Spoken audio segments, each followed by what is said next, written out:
Kamusta kaibigan? Halina at tayo ay maglakbay na puno ng kaalaman at aral.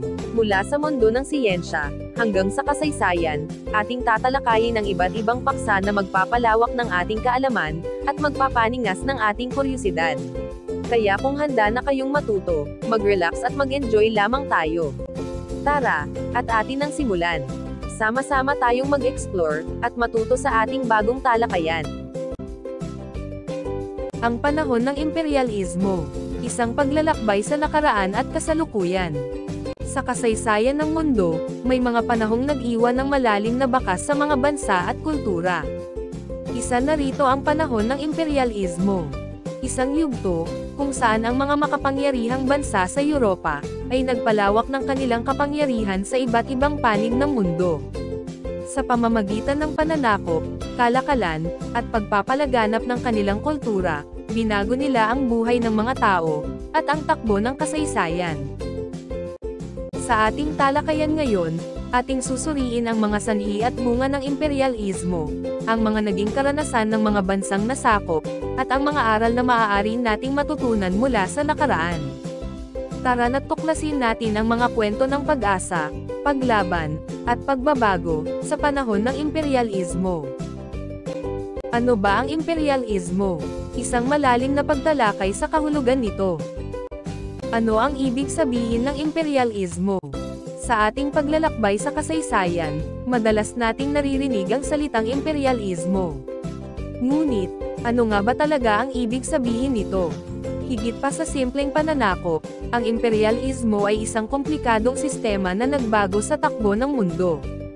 Sa talakayang ito, sisikapin nating himayin ang kahulugan ng imperialismo, batay sa dalawang pangunahing aspeto nito. Ang pagpapalawak ng kapangyarihan, at ang malawakang kontrol. Pagpapalawak ng kapangyarihan, sa pamamagitan ng pananakop. Sa pinakapayak nitong anyo, ang imperialismo, ay tumutukoy sa pagpapalawak ng kapangyarihan ng isang bansa, sa pamamagitan ng pananakop. Ito ay karaniwang nagsisimula sa pagnanais ng isang makapangyarihang bansa, na palawakin ang teritoryo nito, sa labas ng sarili nitong hangganan. Ang pananakop, ay maaaring maganap sa iba't ibang paraan. Paggamit ng lakas militar. Ang pinakamadalas na paraan, ay sa pamamagitan ng direktang pananakop gamit ang militar. Ang mga hukbo ng imperialistang bansa, ay sumasakop sa mga teritoryo, nagtatag ng kanilang presensya, at pinipilit ang mga lokal na populasyon, na sumunod sa kanilang pamamahala. Diplomasya at kasunduan. Bagamat hindi madugo, may mga pagkakataon ding ginagamit ang diplomasya, o paggawa ng mga kasunduan na pabor sa imperialistang bansa. Ito ay maaaring magresulta sa pagkuha ng mga teritoryo o karapatan, sa paggamit ng likas na yaman.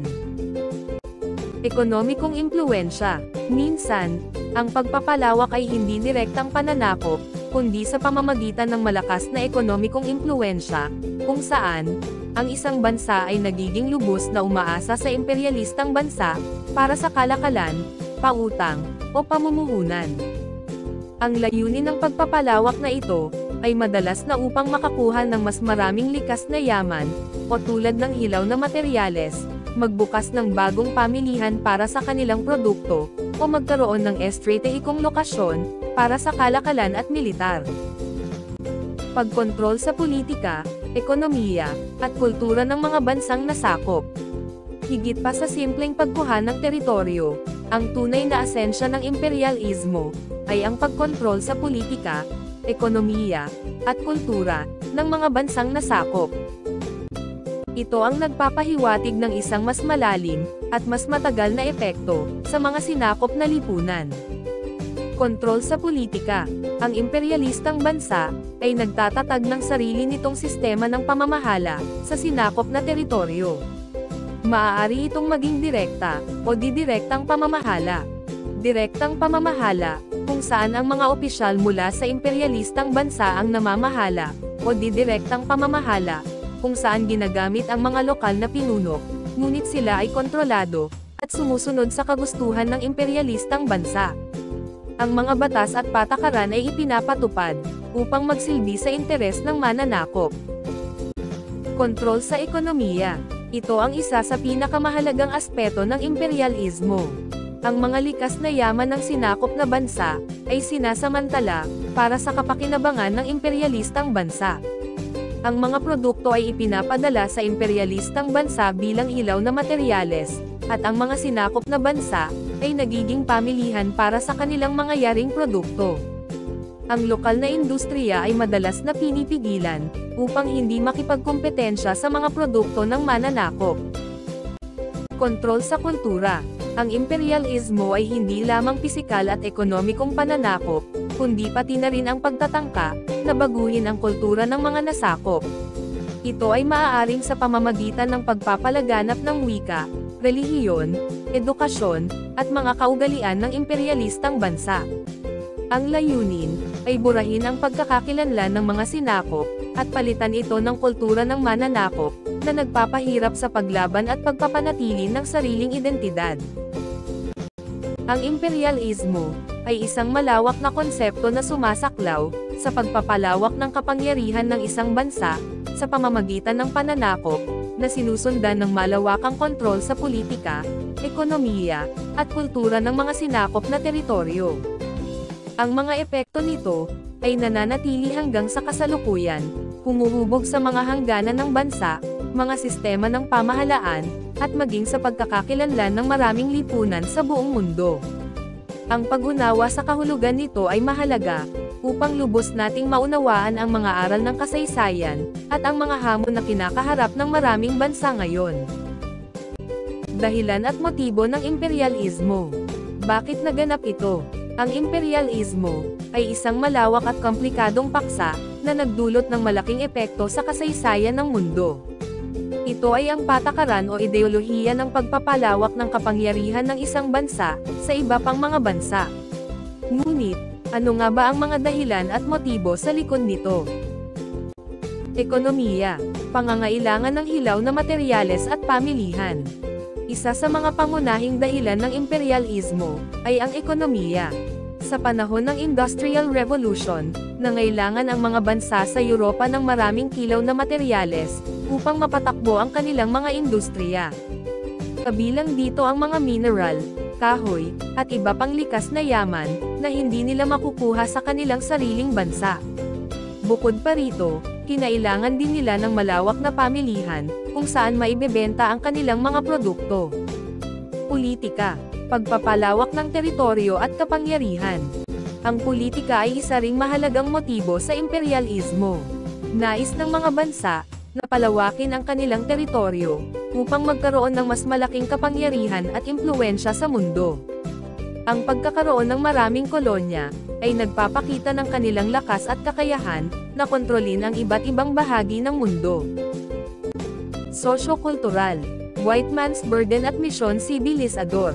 Ang paniniwala sa White Man's Burden, ay isa ring malaking bahagi ng imperyalismo. Ito ay ang ideya na tungkulin ng mga puti, na sibilisahin ang mga barbaro, o mga taong hindi Europeo. Naniniwala sila, na mas mataas ang kanilang kultura, at dapat nilang ituro ang kanilang mga kaugalian, wika, at pamamaraan ng pamumuhay sa mga kolonya. Ito ay isang paraan, upang bigyang katwiran ang kanilang pananakop, at pagkontrol sa ibang mga bansa. Relihiyon, pagpapalaganap ng Kristyanismo. Ang relihiyon ay isa ring motibo ng imperyalismo. Nais ng mga misyonero, na ipalaganap ang Kristyanismo sa iba't ibang bahagi ng mundo. Naniniwala sila, na dapat nilang i-convert ang mga pagano sa kanilang relihiyon, upang iligtas ang kanilang mga kaluluwa. Ito ay isang paraan, upang bigyang katwiran ang kanilang presensya sa mga kolonya, at magkaroon ng moral na dahilan sa kanilang pananakop. Siyensya at teknolohiya, mas mabilis na transportasyon at komunikasyon. Ang pag-unlad ng siyensya at teknolohiya, ay nagbigay daan sa mas mabilis na transportasyon at komunikasyon. Dahil dito, mas madali para sa mga bansa, na maglakbay sa malalayong lugar, at kontrolin ang kanilang mga kolonya. Ang mga imbensyon tulad ng mga barkong demotor at telegrapo, ay nagpabilis sa proseso ng imperyalismo. Sa kabuuan, ang imperyalismo ay isang resulta ng iba't ibang mga dahilan at motibo. Mula sa ekonomiya hanggang sa politika, sosyo-kultural, relihiyon, at teknolohiya, lahat ng ito ay nagtulak sa mga bansa na magpalawak ng kanilang kapangyarihan sa iba't ibang bahagi ng mundo.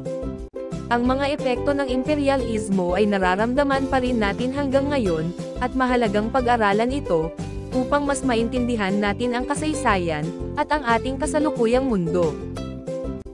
Pag-usbong ng mga imperialistang bansa.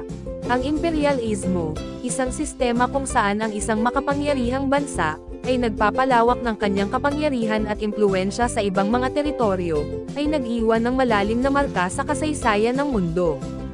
Noong ika-15 hanggang ika-19 na siglo, nasaksihan natin ang pag-usbong ng mga imperialistang bansa, pangunahin na mula sa Europa, na nagdulot ng malawakang pagbabago sa politika, ekonomiya, at kultura sa iba't ibang panig ng mundo. Mga bansang Europeo na nanguna sa imperialismo. Ilan sa mga bansang Europeo na nanguna sa imperialismo ay ang mga sumusunod. Spain, kilala sa kanyang kolonisasyon sa Amerika Latina, na nagdulot ng malaking impluwensya sa wika, relihiyon, at kultura sa rehiyong ito. Netherlands, sa pamamagitan ng kanyang East India Company, nagkaroon ng malaking impluwensya sa kalakalan at politika sa Asya, partikular na sa Indonesia. Portugal, isa sa mga unang bansa na naglayag sa karagatan, upang maghanap ng mga bagong ruta ng kalakalan, nagtatag ng mga kolonya sa Brazil, Africa, at Asya. Great Britain, sa pamamagitan ng kanyang malakas na hukbong pandagat at estratehikong lokasyon, naging isa sa mga pinakamalaking imperialistang bansa sa mundo, na may mga kolonya sa Hilagang Amerika, Africa, Asya, at Australia.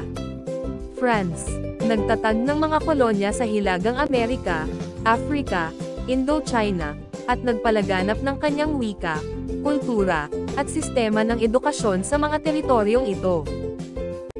Ang Japan, bilang bagong imperialistang bansa sa Asya. Noong ika-19 na siglo, nasaksihan natin ang pag-usbong ng Japan, bilang isang bagong imperialistang bansa sa Asya. Sa pamamagitan ng kanyang modernisasyon at militarisasyon, nagawa nitong sakupin ang Korea, Taiwan, at bahagi ng China. Ang imperialismong Hapones, ay nagdulot ng malaking pagbabago sa rehiyon, na may mga positibo at negatibong epekto sa mga nasakop na teritoryo. Ang pag-usbong ng mga imperialistang bansa, ay isang mahalagang bahagi ng kasaysayan ng mundo. Ang kanilang mga aksyon ay nagdulot ng malawakang pagbabago sa politika, ekonomiya, at kultura, sa iba't ibang panig ng mundo.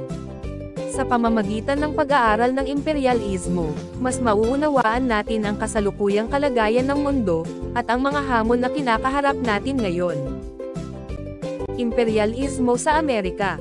Ang imperialismo sa Amerika, ay nagsimula sa pagdating ng mga Europeo, partikular na ang mga Espanyol at Portuguese noong ika-15 siglo. Ang kanilang pagdating ay nagdulot ng malaking pagbabago sa kontinente, na may malalim na epekto sa mga katutubong kabihasnan, kultura, at ekonomiya. Pagdating ng Spain at Portugal. Noong 1492, narating ni Christopher Columbus ang Amerika, na nagbukas ng daan para sa kolonisasyon ng mga Europeo. Ang Espanya at Portugal ang nanguna sa pagdalugad at pananakop sa Amerika, na naghahangad ng kayamanan, kapangyarihan, at pagpapalaganap ng Kristyanismo. Kolonisasyon ng mga katutubong kabihasnan. Ang mga Espanyol ay sumakop sa mga katutubong kabihasnan, tulad ng Aztec sa Mexico at Inca sa Peru. Sa pamamagitan ng paggamit ng superior na armas, taktika, at pagdala ng mga sakit na hindi pa nararanasan ng mga katutubo, nagtagumpay ang mga Espanyol sa pananakop sa mga imperyong ito. Epekto ng imperialismo sa Amerika. Pagkawala ng kultura. Ang mga katutubong kultura ay pinigilan at pinalitan ng mga kulturang Europeo. Ipinakilala ang Kristyanismo, at iba pang mga kaugalian ng mga Europeo, na nagresulta sa pagkawala ng mga tradisyonal na paniniwala at ritual. Pagkasira ng kabuhayan. Ang mga katutubong ekonomiya, ay sinira ng mga kolonyalista. Ang mga likas na yaman ay pinagsamantalahan para sa kapakinabangan ng mga Europeo, at ang mga katutubo ay pinilit na magtrabaho sa mga plantasyon at minahan. Paglaganap ng Kristyanismo. Ang Kristyanismo ay ipinalaganap sa buong Amerika, na nagresulta sa pagbabago ng relihiyon ng maraming katutubo. Imperialismo sa India. Ang imperialismo sa India ay isang mahalagang bahagi ng kasaysayan ng mundo, na nagdulot ng malawakang pagbabago sa politika, ekonomiya, at kultura ng bansa. Noong ika-18 siglo, nagsimula ang pananakop ng Great Britain sa India, na nagdulot ng malalim na epekto sa lipunang Indian. Pananakop ng Great Britain. Nagsimula ang pananakop ng Great Britain sa India noong ika-18 siglo, sa pamamagitan ng British East India Company. Sa pamamagitan ng kanyang malakas na hukbong pandagat at estratehikong lokasyon, nagawa ng Great Britain na sakupin ang malaking bahagi ng India. Pag-usbong ng British East India Company. Ang British East India Company ay isang kumpanya ng mga negosyanteng Ingles, na binigyan ng charter ni Queen Elizabeth I noong 1600, para magkaroon ng monopolyo sa kalakalan sa East Indies. Sa paglipas ng panahon, ang kumpanya ay naging isang makapangyarihang puwersang pampulitika at militar sa India. Epekto ng imperialismo sa India. Pagbabago ng kalakalan. Binago ng British East India Company ang sistema ng kalakalan sa India, na nagdulot ng pag-unlad ng ekonomiya ng Great Britain, at pagkawala ng mga lokal na industriya sa India. Pagbabago sa edukasyon. Ipinakilala ng mga British ang sistema ng edukasyon ng kanluranin sa India, na nagdulot ng pag-unlad ng mga intelektual at propesyonal na Indian. Pagbabago sa relihiyon. Ipinakilala ng mga British ang Kristyanismo sa India, na nagdulot ng pagbabago sa relihiyon ng ilang mga Indian. Ang Rebolusyong Sepoy. Ang Rebolusyong Sepoy, na kilala rin bilang Indian Mutiny noong 1857, ay isang pag-aalsa ng mga sundalong Indian laban sa British East India Company. Ang pag-aalsa ay sanhi ng mga hinaing ng mga Sepoy, tungkol sa mga patakaran ng British, kabilang ang paggamit ng mga cartridge ng Ripley, na pinahiran ng taba ng hayop, na itinuturing na nakakasakit sa relihiyon ng mga Hindu at Muslim. Ang panghihimagsik ay pinigilan ng mga British, ngunit ito ay nagdulot ng malaking pagbabago sa pamamahala ng British sa India. Noong 1858, binuwag ng pamahalaan ng British ng East India Company, at direktang kinontrol ang India. Imperialismo sa East Indies. Ang East Indies, na kinabibilangan ng Indonesia, Malaysia, at iba pang mga bansa sa Timog Silangang Asya, ay naging sentro ng imperialismo noong ika-16 hanggang ika-20 siglo. Ang mga bansang Europeo tulad ng Netherlands, Portugal, at Great Britain, ay nagtunggalian upang kontrolin ang rehiyon, na nagdulot ng malawakang pagbabago sa ekonomiya, politika, at kultura ng mga katutubo. Pananakop ng Netherlands, Portugal, at Great Britain. Portugal. Nagsimula ang pananakop ng Portugal sa East Indies noong ika-16 na siglo, na naglalayong kontrolin ang kalakalan ng Pampalasa.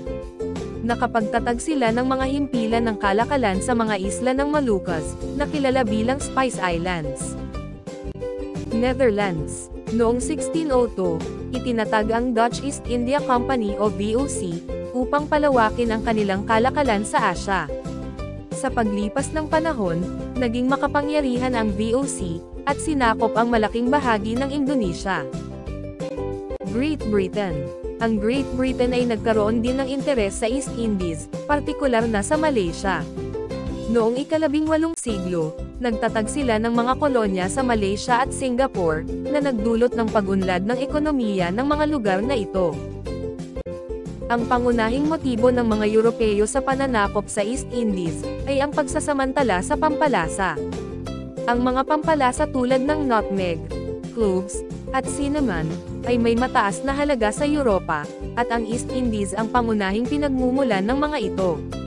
Sa pamamagitan ng pagkontrol sa kalakalan ng pampalasa, nagkamit ng malaking kita ang mga bansang Europeo. Epekto ng imperialismo sa East Indies. Monopolyo sa kalakalan. Kontrolado ng mga Europeo ang kalakalan sa rehiyon, na nagdulot ng pagkawala ng kalayaan sa ekonomiya ng mga katutubo. Pagbabago sa pamumuhay. Binago ng mga Europeo ang sistema ng pamumuhay ng mga katutubo, na nagdulot ng pagkawala ng mga tradisyonal na kultura at kaugalian. Pag-unlad ng ekonomiya. Sa ilang mga lugar, nagdulot ng pag-unlad ng ekonomiya ang imperyalismo, tulad ng pagtatayo ng mga infrastruktura, at pagpapalawak ng kalakalan. Mga epekto ng imperyalismo. Ang imperyalismo ay nagdulot ng malawakang pagbabago sa iba't ibang panig ng mundo. Bagamat may mga positibong naidulot, hindi may kakaila ang mga negatibong epekto nito sa mga bansang nasakop.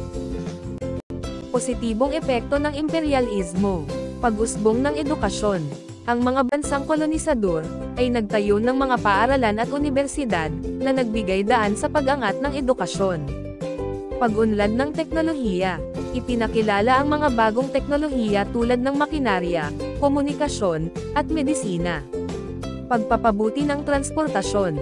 Nagkaroon ng mga infrastruktura tulad ng mga kalsada, riles, at daungan, na nagpabilis sa transportasyon at kalakalan. Negatibong epekto ng imperyalismo. Pagkawala ng kalayaan.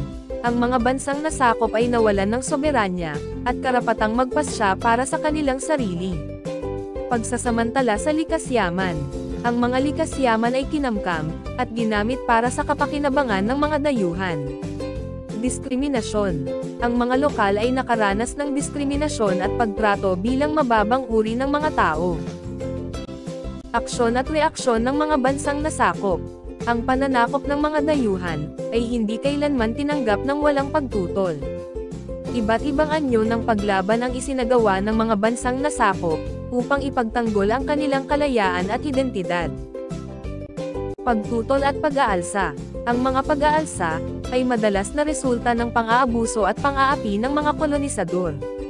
Halimbawa nito ay ang Sepoy Rebellion sa India at Boxer Rebellion sa China. Sepoy Rebellion, isang pag-aalsa ng mga sundalong Indian laban sa British East India Company, dahil sa mga isyong panrelihiyon at kultural. Boxer Rebellion, isang kilusan sa China, na naglalayong patalsikan ang mga dayuhan at ang impluwensya ng mga ito sa bansa. Pag-usbong ng nasyonalismo. Nasyonalismo bilang puwersa. Ang nasyonalismo ay lumitaw bilang isang malakas na puwersa, na nagtulak sa mga bansang nasakop na magkaisa, at ipaglaban ang kanilang karapatan sa sariling pagpapasya. Pagkakaisa. Ang mga mamamayan ay nagkaisa sa ilalim ng iisang identidad at layunin, na nagbigay daan sa mas malakas na pagtutol laban sa mga dayuhan. Pagbuo ng kilusan, para sa kalayaan at kapayapaan. Ang mga organisasyon ng mga kilusan para sa kalayaan ay nabuo, upang ipaglaban ang soberanya at kapayapaan. Layunin ng mga kilusang ito, na wakasan ang kolonyalismo, at itaguyod ang sariling pamamahala. Ang imperyalismo ay isang hindi maiiwasang bahagi ng kasaysayan ng mundo. Ito ay isang sistema kung saan ang isang makapangyarihang bansa ay nagpapalawak ng kanyang kapangyarihan sa ibang mga bansa, kadalasan sa pamamagitan ng pananakop, kontrol sa ekonomiya, o impluwensya sa kultura. Ang mga motibo sa likod ng imperyalismo ay madalas na nag-uugat sa kapangyarihan at kasakiman, kung saan ang mga imperyalistang bansa ay naghahangad na palawakin ang kanilang teritoryo, kontrolin ang likas na yaman, at palakasin ang kanilang impluwensya sa mundo. Ang imperyalismo ay nagtuturo sa atin ng kahalagahan ng kalayaan at kapayapaan. Ang kalayaan ay ang karapatan ng bawat bansa na magpasya para sa kanyang sarili, na walang panghihimasok mula sa ibang mga kapangyarihan. Ang kapayapaan ay ang pundasyon ng isang maunlad at makatarungang mundo, kung saan ang mga bansa ay nagtutulungan sa halip na manakop at magsamantala. Sa kasalukuyan, bagamat wala ng mga kolonya sa tradisyonal na kahulugan, ang imperyalismo ay nagpapatuloy sa ibang anyo, tulad ng neokolonyalismo. Ito ay ang pagkontrol ng isang makapangyarihang bansa sa ekonomiya at politika ng isang mahinang bansa, kahit na hindi ito direktang sinasakop. Ang mga multinasyonal na korporasyon, mga patakaran sa kalakalan, at mga dayuhang tulong, ay maaaring gamitin upang ipagpatuloy ang imperyalismo sa modernong panahon. Mahalaga na tayo ay maging mapanuri sa mga ganitong uri ng impluwensya, at ipaglaban ang soberanya, at karapatan ng bawat bansa na maging malaya at makapagsarili. Sa pamamagitan ng pag-aaral ng kasaysayan ng imperialismo, maaari tayong matuto mula sa mga pagkakamali ng nakaraan, at magsikap na bumuo ng isang mundo na mas makatarungan at mapayapa. Hanggang sa muli, maraming salamat sa panonood.